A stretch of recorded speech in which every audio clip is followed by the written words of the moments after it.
Welcome everybody. Thank you so much for being here. We're super excited to have visiting writer Sarah Herrin with us tonight, and we're going to have a really nice evening of poetry.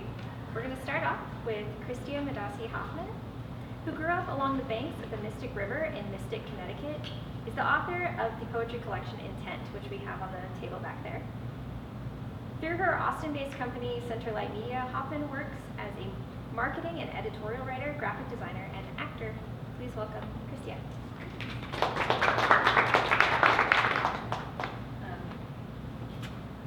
So, I'm going to start with something light. And most of my poems don't have a title, so I write a couple days a week, and they are titled according to the day of the year. So, 126 out of 365. I don't even remember when I wrote these. I didn't write it down. So they were these were within the last year, and this one is sort of about generally about the experience of social media. Can I order a friend? Please make it a recurring service. With all that we have on demand, movies, books, vegetables, soap, I figure a person should be easy. Please ship them in from beyond my 5-mile radius. I work from home. I could use some outside stimulation. And by all means, leave out the notification of when to expect a knock on the door. I'd rather be surprised, like when I discover my personal shopper chose the very best peaches, though let's pretend I still buy my own groceries. Really, I prefer the imposition of an unplanned visit to remind me how it used to be before Uber, scooter litter, the interwebs, when we would drop in on one another and welcome the interruption, when home phones rang until they were answered, and the doorbell sounded for other than an expected delivery. Along the same lines, and before we get to a little craft, there's no bedazzling involved, scissors, paper. We're meant to love innovation, the constant digital wave, but give me a letter, handwritten, stamped, and mailed, or an illustration drawn in pen, perfect in its imperfection. I'd like to know your mind, translated through ink and lead. Instead, we could try the telephone in lieu of clipped communication, intent abridged by screen, by schedule, the absence of tone. At least there I'd learn your voice. Better yet, I'll take you face to face, to study the upward track of surprise, the fall of disappointment across the corners of your mouth, the edges of your eyes. I think I'd learn to love you, friend. There's risk, I know. We might change our minds about each other. But I'd forego certainty in favor of bone and blood and skin. And so over here, I have a little something. Take a pair of scissors, and here, scissors,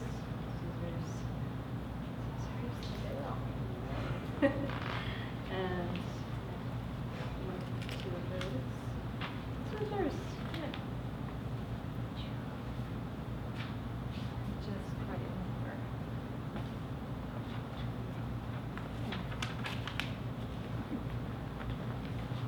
And this is a poem I wrote yesterday. And here, if you would follow, I can get you involved. I'm going to cut hearts like when we were kids. I kind of liked it small, but I'm going to cut and read at the same time.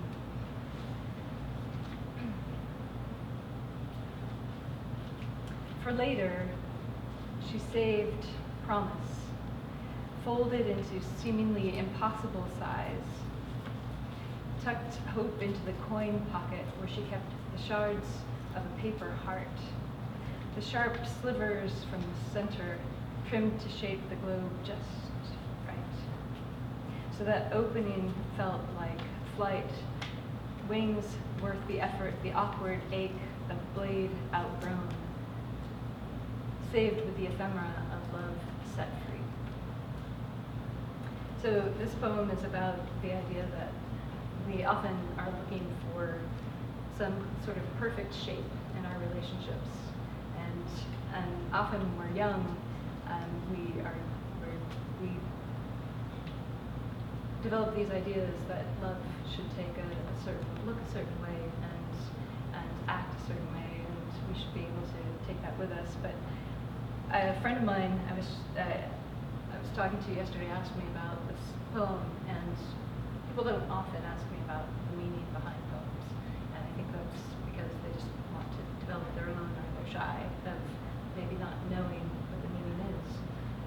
And for me, the meaning is what you make of it when you're reading a poem. But I said I was thinking about how when we make these we often, as kids, we would try to get the shape just right because it was supposed to be a very specific heart shape. But in fact, these little pieces are part of the heart ultimately, and they're part of the experience of relationship. And what do we do with these little pieces that are in fact part of the whole?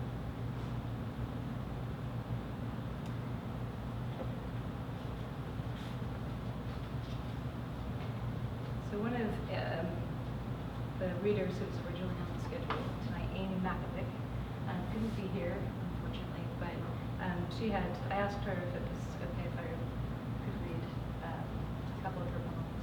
And this one, she writes a lot on love, and when I initially read with her at this book launch, she asked me to read something on love, and at the time I didn't have anything on the subject, and that has changed.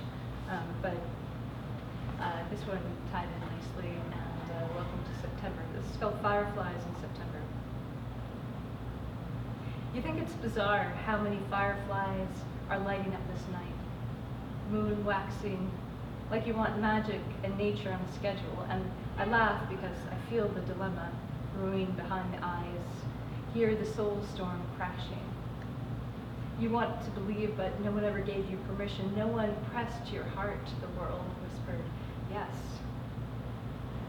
Did you know that fireflies light up the most vulnerable part of themselves in order to attract a mate or prey? Did you know those are sometimes the same? If you can take into your heart a blade of love, did the wound save you?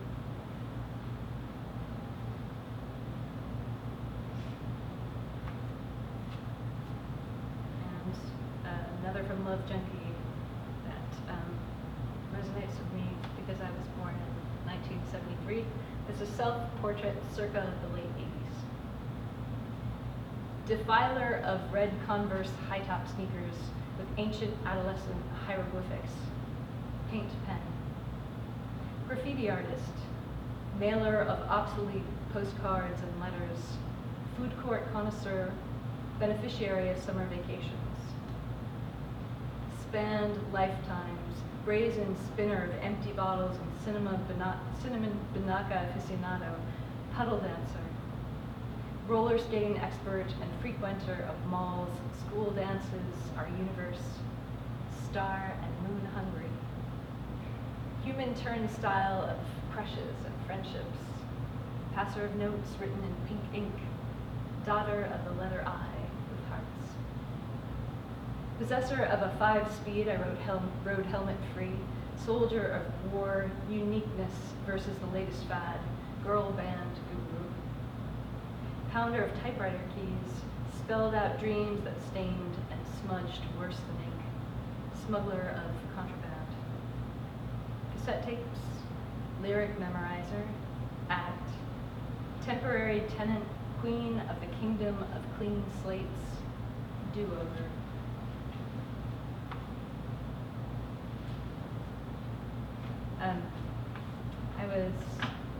I have a 7-year-old daughter, and last year I was surprised by her request to visit the classroom and read poetry, and you don't turn that invitation down. It was amazing to sit there and, because my poems usually have no title until they're ready to be published in a book, I brought in some poems, papers like these, and left them behind and asked the students, the first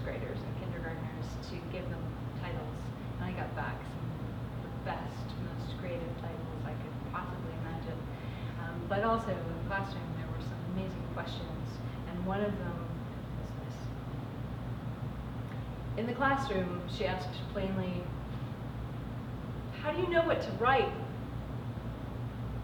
It's like asking about living. A perennial question about purpose, conviction. How can you know which direction to take? There's no compass for that. But I wanted to offer something, because at 7, we hope someone will tell us the answers and keep their mouths shut when we don't. Reread that. Because at 7, we hope someone will tell us the answers when we need them and keep their mouths shut when we don't. So the answer came back. Look around. Listen. See what invites your attention. You'll find your way to begin. And on a similar note, I was attending a poetry reading here in Austin about last month, I guess, sometime. And I met a fellow I hadn't met before, Ron Horn, and we were talking about the performative nature of poetry and delivery and sharing poems and sharing writing, and why we do it, whether or not we ever should, because it's a vulnerable place to be. And his response was quite wonderful. So thank you, Ron. Stop being so selfish. Don't keep it to yourself, he said. The words in your head might be the words someone needs to hear. Vulnerable? Yes, he said. I'm scared shitless every time I do. Because you can't know how they'll land when you let them out, how they'll flow away from you. Let them go, he said, share. There's someone who doesn't know how to say what they need to. Someone who needs to hear you. Yeah, you. Forget the fear, he said.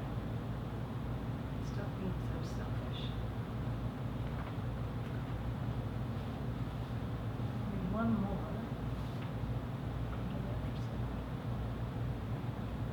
This was from last year, sort of on the same lines as the last poem. At 44, I'm learning to use my words.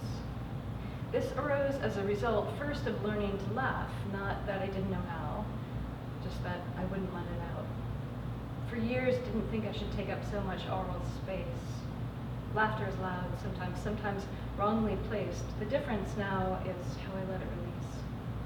Like the words need, love, want, which often turn letters into what I forever thought was fate, but that just now, at 44, now 45, I'm learning finally to form